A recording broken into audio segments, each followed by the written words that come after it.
c'est quelque chose qui vient de très loin. Il y a longtemps, je m'étais dit que j'allais faire un livre sur le ménage. Le ménage comme une activité quotidienne, routinière, etc., mais que je trouvais passionnante parce qu'il y avait de l'obsession, il y avait justement de la ritualité, et puis il y avait une sorte de flot de pensée qui accompagnait les gestes du ménage. Bon, voilà. Donc j'ai écrit quelques notes sur un cahier, j'ai abandonné. Ensuite, la poussière, je pense qu'après César et toi, qui se termine, on se débarrasse de tous les débris, de tout ce qui traîne, on fait le vide. Bon, mais une fois que le vide est fait, il reste quelque chose, il y a toujours du reste. Et c'était la poussière. La poussière, c'est une chose c'est à la fois la chose la plus familière, la plus quotidienne et la plus étrange au fond, parce qu'elle est omniprésente, sous ses formes cosmiques, évidemment, physiques, bon, c'est les atomes de Lucrèce aussi bien, mais c'est quelque chose qui est partout, omniprésent, et à quoi il faut soit s'habituer, soit livrer bataille. Je dirais que peut-être que les hommes ne sont pas comme les femmes de ce côté-là, peut-être que les hommes s'accommodent davantage de la poussière, mais les femmes sont dans une sorte de, comment dire, pas forcément de lutte, mais dans un débat continuel avec la poussière. Et ça m'intéressait, cette étrangeté de la poussière, parce qu'il y a des gens, je pense à des écrivains, qui considèrent soit que la poussière est une menace, un danger, je pense à Dickens par exemple, où qu'il aille, invité chez des amis, à l'hôtel, etc., il nettoyait sa chambre de fond en comble. Il passait son temps à se nettoyer les ongles, etc. Il avait une obsession de la propreté qui venait sans doute de son enfance sordide, et puis le fait qu'il ait travaillé enfant dans une fabrique de cirage. Mais il y a quelqu'un d'autre comme Sebald, qui raconte que l'un de ses meilleurs souvenirs de paix, c'était un jour où il avait rendez-vous chez un universitaire anglais, je crois, qui n'était pas là, donc sa femme le fait entrer dans le bureau de l'universitaire, où il a attendu à peu près un quart d'heure, il s'était couvert de poussière, il était dans un état de paix, sans doute de méditation, et il adorait ce moment. C'est vrai que la poussière est paisible, c'est une sorte de voile qui recouvre tout, elle a des... Voilà, elle cache, elle adoucit, enfin c'est une substance très douce, et en même temps, on a besoin de s'en défaire. Alors, au fond, quand on a besoin de s'en défaire, ou bien on fait soi-même, ou bien on délègue. Et c'est donc là qu'apparaissent les domestiques.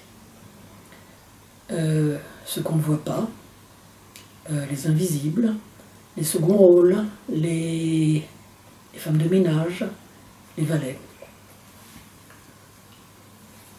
Donc, tout à coup, je m'aperçois que je suis chez Proust, avec Céleste. Je suis au théâtre, avec tous les ballets de comédie. Et je suis dans la philosophie, c'est-à-dire c'est ma vieille formation, ma première formation, c'est la philosophie. Et donc je suis en train de lire Hegel, la phénoménologie de l'esprit, avec ce fameux passage, tellement célèbre, de la dialectique du maître et de l'esclave, du maître ou du serviteur, du maître et du valet, selon les traductions. Avec l'idée que le maître, conscience, etc., les deux consciences se mesurent et l'une a peur pour sa vie et devient l'esclave ou le serviteur de l'autre. Avec, dit Hegel, bien sûr, celui qui devient esclave par la formation, il va surmonter sa condition, ce qu'on ne voit jamais. Ce qu'on ne voit jamais. L'histoire du monde est une histoire de domestication sans fin. Une histoire de mépris, comment dire, d'humiliation. On a vu ces jours-ci ce qui se passait dans le bureau de Trump. L'humiliation de l'inférieur. En faire si possible, le rabaisser, en faire si possible le domestique. Vous n'avez pas les cartes en main. Bon, voilà, c'est nous qui réglons les choses. Donc la poussière, c'est tout ça. C'est une histoire comment dire, ultra quotidienne et familière, et en même temps, sous ces formes, comment dire, ces formes qui nous obligent, qui nous contraignent. On est dans la bataille, on est dans le combat, et on est, au fond, dans le refus. On refuse la poussière, on refuse de salir les mains, dans tous les sens du terme. Hein. On refuse ce qui est sale, on refuse... bon. Et donc voilà, on délègue, on ne veut pas salir les mains. C'est-à-dire qu'à partir du moment où il y a une délégation du travail à des inférieurs, à des valets, à des domestiques en général. D'ailleurs, c'est ça, hein, Domus, la maison. Voilà. C'est un livre au fond sur la maison de tous les jours, comme la maison avec un M majuscule, la maison du Seigneur, qui a évidemment une foule de domestiques. Donc, la maisonnée. Donc, le domestique, les domestiques, ils sont à la fois sur scène, c'est le théâtre, il y a toujours des domestiques, c'est plein de domestiques, et si Molière jouait lui-même les rôles de domestique, il joue Scapin, il joue Sganarelle, c'est bien que ces personnages, ces figures, sont souvent les plus vivantes, les plus évidemment, les plus... Le maître a tendance à vouloir les battre, les marginaliser, etc. Mais en fait, on a l'impression souvent que le théâtre tient par eux. Donc, c'était tout à fait extraordinaire de faire défiler tous ces domestiques, de les appeler, et d'essayer de recenser, notamment chez les philosophes, qui s'occupent quand même de choses plus hautes que le ménage, qu'est-ce qu'ils avaient comme domestiques. Alors on le sait pour certains, on le sait pour Hegel. Enfin, bon, il a eu un enfant de sa logeuse qui faisait son ménage, un enfant naturel. On le sait très bien pour Kant, par exemple. Il avait l'ancien militaire, qui s'appelait Lampe, qui était absolument soumis à des rituels par Kant, et quand il commence à vieillir, etc., il est renvoyé, et Kant écrit cette phrase que j'ai toujours trouvée extraordinaire: « Il ne faut plus se souvenir du nom de Lampe ». Il écrit ça dans son journal. Bon. Alors je cherchais partout, je cherchais, Kierkegaard, qu'est-ce qu'il avait comme domestique? Et tout ça, c'est très... Alors Descartes, on le sait un peu. Mais on sait que par exemple Pascal avait décidé de se passer de domestique et à tout faire par lui-même. Donc une espèce de pauvreté essentielle et qui était parfaitement, surprenante pour l'époque, qui était un signe de sa mortification. Je cherchais partout et je me suis rendu compte, parce que donc j'ai fait de la philo, j'ai des amis philosophes, des spécialistes, une grande spécialiste de Wittgenstein, une autre, une grande spécialiste de Leibniz, et je les appelais, je leur disais, mais alors bon, qu'est-ce qu'il avait comme domestique? Alors là, l'impasse complète, c'est-à-dire qu'on ne veut pas savoir. Et c'est ça qui me fascinait, c'était de les faire remonter de leur obscurité et de les mettre en scène et de voir ce qui se passe. Alors, il y a le prince Charles, qui maintenant est le roi Charles. Il y avait beaucoup de bruit qui courait sur ses manies et ses valets. C'est quand même extraordinaire d'avoir un valet qui lui repasse ses lacets de chaussures, un autre qui lui met ses 2 cm de dentifrice sur sa brosse à dents, un autre qui lui prépare dès qu'il bouge son papier toilette particulier et sa lunette de toilette. Enfin bon, au fond, on ne veut pas savoir, mais quand ça sort, C'est absolument fascinant. J'adorais ça. Faire venir ces... Il y a par exemple chez les trois mousquetaires, disons les quatre, chacun a son valet, qui ont tous des rôles différents. Ils sont plus ou moins bien traités, mais enfin bon, il y en a un, par exemple, le valet d'Athos, qui n'a pas le droit de dire un mot. Qui doit, on ne peut pas dire qu'il file doux, mais voilà. Et à un moment, il dit quelque chose, Athos lui dit, mais vous avez parlé? Voilà. Donc, ce sont des couples, le maître et le serviteur, le maître et le valet. C'est-à-dire que cette espèce de dialectique dont parle Hegel et qu'il imagine se renverser, jusqu'à maintenant, je ne l'ai pas vu se renverser. Même quand c'est ce film célèbre, c'est The Servant de Lauzet, où on voit bien une espèce de renversement pervers, hein, entre un valet qui prend le dessus sur le maître, et c'est quelque chose de terrifiant, on ne veut pas le voir. On ne veut pas le voir. On préfère que les valets soient à leur place. C'est la question de la place. C'est la question de la place. Et au fond, quand on a vu ce qui se passait dans cette séquence incroyable de Trump avec Zelensky, Trump avec son acolyte d'ailleurs, J.D. Vance, il essaye de le remettre à sa place tout le temps. Et sa place, c'est rien, quoi. Trump le considère comme perdu, déjà remplacé. Voilà, c'est fini. Donc, c'est ça les domestiques aussi, on les renvoie. On les renvoie. On les vire. You are fired. J'ai essayé d'imaginer... Bon, il fallait quand même... il fallait avancer dans ce livre. Et donc après le traitement des domestiques des philosophes, j'ai regardé quels étaient leurs modes de vie, leurs rituels. C'est les choses les plus fascinantes qui soient. Bien sûr, on s'intéresse à la philosophie de Leibniz, mais comment il vivait très concrètement, avec sa perruque trop longue, comment vivait Spinoza. Bon, respect infini pour Spinoza, mais à la fin de sa vie, il est chez un logeur à La Haye, et donc il a très peu de choses, il vit très simplement, mais il attrape des mouches et il les donne à manger aux araignées. Il adore les araignées.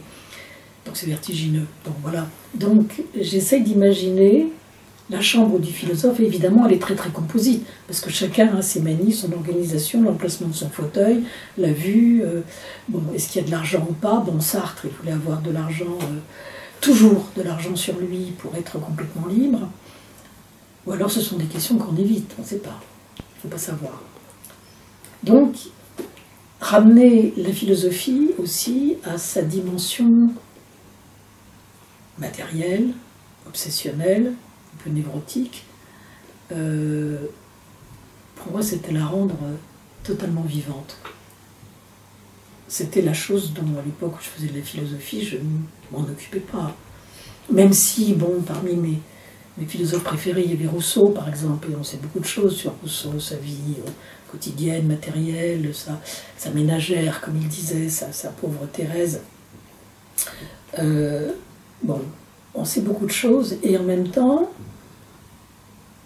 on néglige, alors que c'est la chose, je crois, la plus humaine et la plus fascinante qui soit. Comment la pensée, de quoi la pensée a besoin pour s'exercer. Il faut quelqu'un qui tienne la maison propre.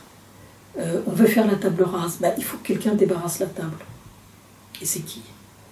Un domestique. La poussière, en fait, c'est... Je disais que c'était à la fois la chose la plus familière et la plus mystérieuse. D'ailleurs, un des passages les plus connus du De Naturarium de Lucrèce, c'est « regarde dans la poussière, dans la lumière, etc. » Et c'est ça, ce sont des atomes. Bon, qu'est-ce qu'il y a dans les atomes? Les atomes eux-mêmes, et on va vers l'infiniment petit. Il y a une espèce de... réduction, quark, anti-quark, etc. Donc la physique, toute la physique, disons certainement du XXe siècle, a travaillé sur cette décomposition. Donc c'est sans fin, mais c'est comme le ménage. Quand on commence à faire le ménage, on prend par un bout. Et si on veut vraiment descendre dans les coins, comme on dit, on n'en a jamais fini.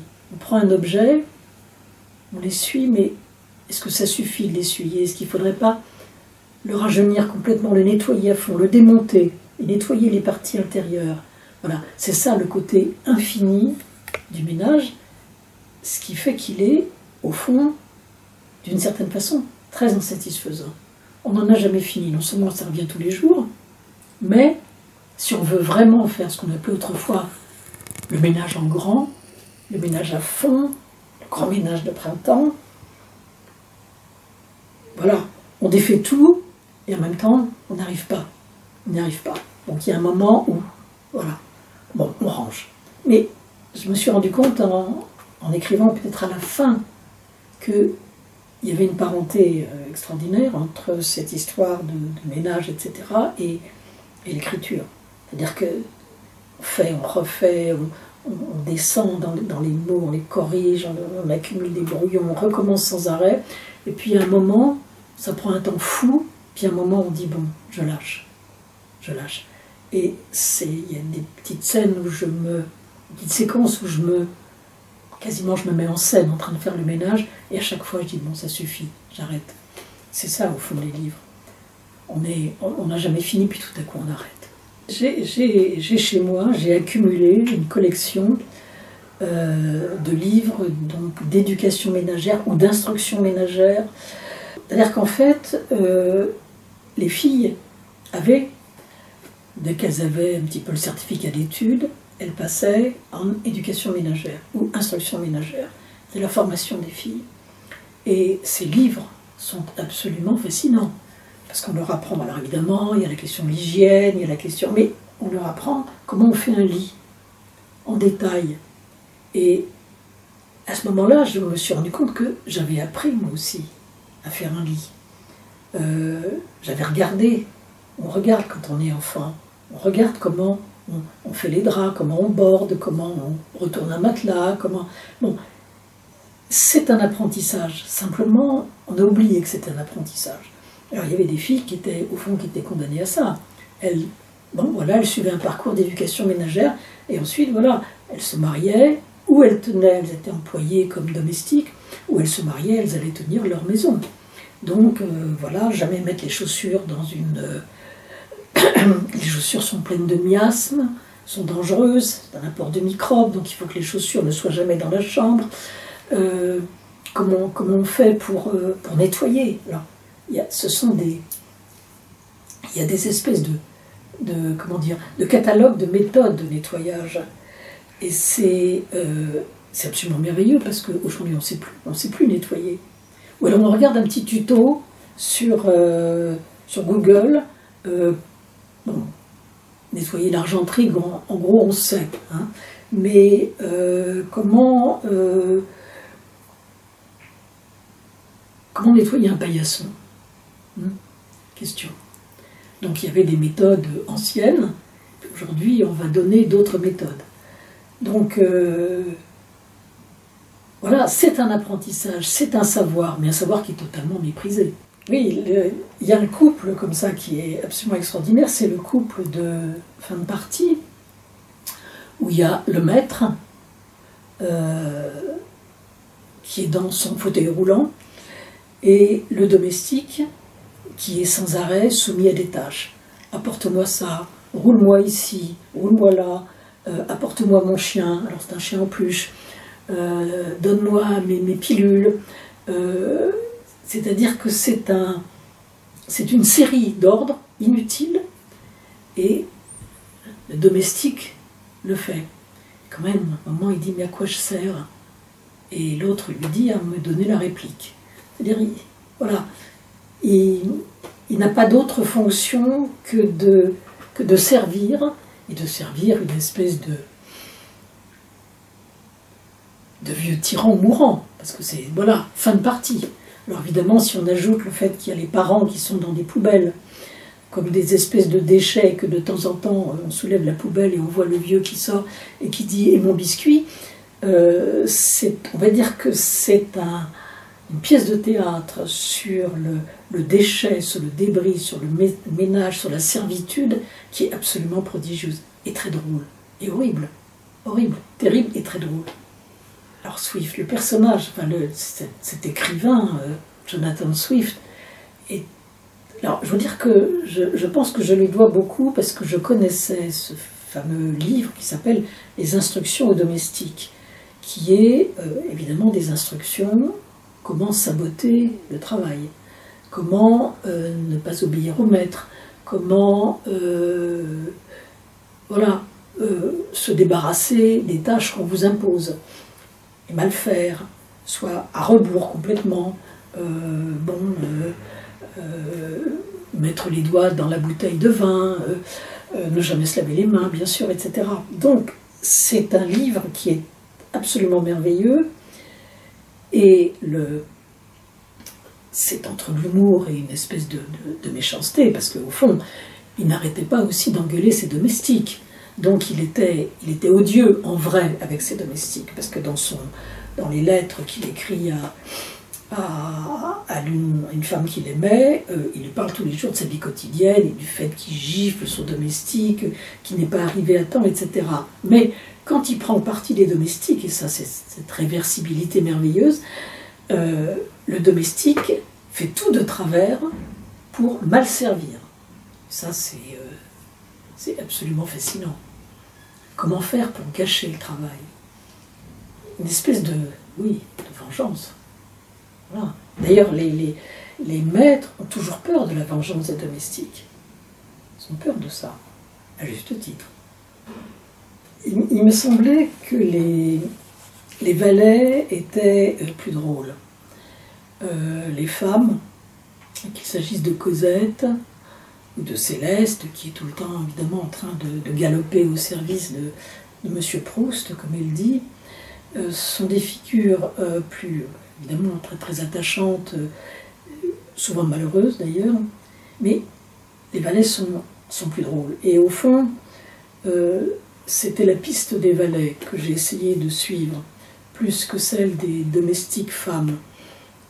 Et pourtant, il y en aurait beaucoup à dire, enfin, quand on prend le journal d'une femme de chambre, de Mirbeau, etc., ou quand c'est un roman de Zola que j'aime beaucoup, c'est Peau-Bouille, et donc dans un immeuble, il y a les domestiques qui échangent, ce sont des femmes, elles échangent entre elles dans la cour intérieure de l'immeuble, et évidemment, les maîtres ne veulent pas savoir, donc elles sont d'une grossièreté entre elles, et elles savent tout ce qui se passe dans les intérieurs. Bon. Mais je ne sais pas pourquoi j'ai préféré les valets, j'ai préféré Scapin, j'ai préféré le fameux Lampe, j'ai préféré...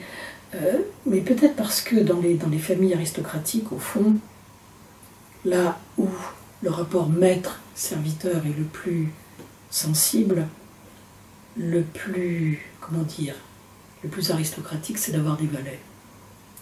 Donc, c'est des valets qui apparaissent chez Proust et chez le baron de Charlus, chez Madame de Guermantes, ce sont des valets. On ne voit pas les femmes, elles sont de la cuisine, ou elles sont... Les valets, ce sont eux qui servent à table, qui portent le prince Radziwill, par exemple. Bon, ben voilà, on porte la culotte, c'est-à-dire le pantalon court avec les bas, etc. La perruque, quelquefois. Et je trouvais que c'était là que se jouait de façon la plus visible le rapport maître et serviteur, visible en même temps assez légère, assez drôle, alors que le rapport de la Thénardier avec Cosette est abominable. Donc j'essayais de parler de cette condition inférieure en l'allégeant, sans tomber dans le sordide. Alors moi-même j'ai beaucoup fait le ménage, bien sûr, et j'ai des restes de ça. C'est pour ça que j'étais capable de me souvenir très précisément ou de reconstituer ce qui se passe quand on ouvre un tiroir, quand on décide de nettoyer une petite commode. Donc, comment on fait? Comment on ouvre les tiroirs, ils ne glissent pas. On met du savon dessous pour faciliter le glissement. Et comment, quand on essaye de sortir tout ce qu'il y a dans le tiroir, il y a des rebuts, etc. Qu'est-ce qu'on fait de chaque chose? Comment on les nettoie? Comment on en prend soin? Puis tout à coup, on referme. On ne peut plus. On ne peut plus parce que c'est une... Il y a un côté lancinant, il y a un côté obsessionnel du ménage, qui est une menace. Comme la poussière. La poussière est là tout le temps, donc bon, on décide que c'est, je sais pas, une fois par semaine peut-être, et on la voit arriver, on se dit, bon, il est temps de s'y mettre. Mais dans les manuels d'instruction, par exemple, c'est très très précis. Le lundi, on fait ça, le mardi, on fait ça. Bon. Donc j'ai beaucoup vu les femmes faire le ménage autour de moi. Ma grand-mère, ma belle-mère, il y avait une domestique aussi chez mes parents. Je regardais beaucoup comment elle faisait. Et c'était une activité très ritualisée. Ce qui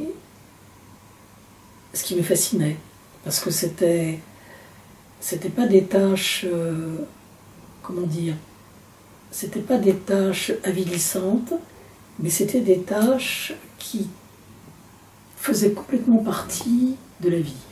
Donc oui, moi j'ai beaucoup fait le ménage. Et c'était comme une espèce d'apprentissage, à la fois du ménage et de la métaphysique.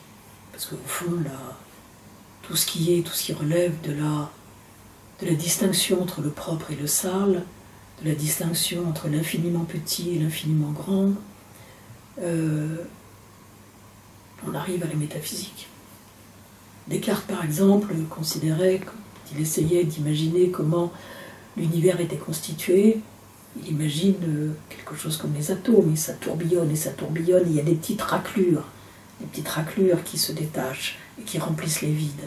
Et raclure, c'est une façon de traiter son domestique, de le traiter de raclure. Faquin, raclure, j'en foutre. J'ai adoré essayer de retrouver toutes les insultes des maîtres à leurs domestiques et d'en faire une espèce de litanie. La poussière, elle touche aussi, évidemment, c'est ce qui nous compose et c'est ce à quoi nous retournerons. Hein. Poussière, tu es poussière et tu retourneras à poussière, c'est la leçon du mercredi des cendres. Aujourd'hui, nous sommes le mardi gras, demain c'est le mercredi des cendres, et donc les catholiques vont recevoir, au fond, une croix poussiéreuse sur le front, pour leur rappeler leur condition.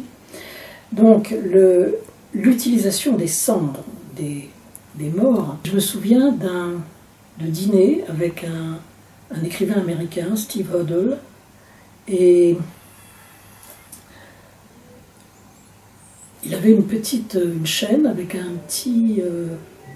pendentif qui était comme une petite urne.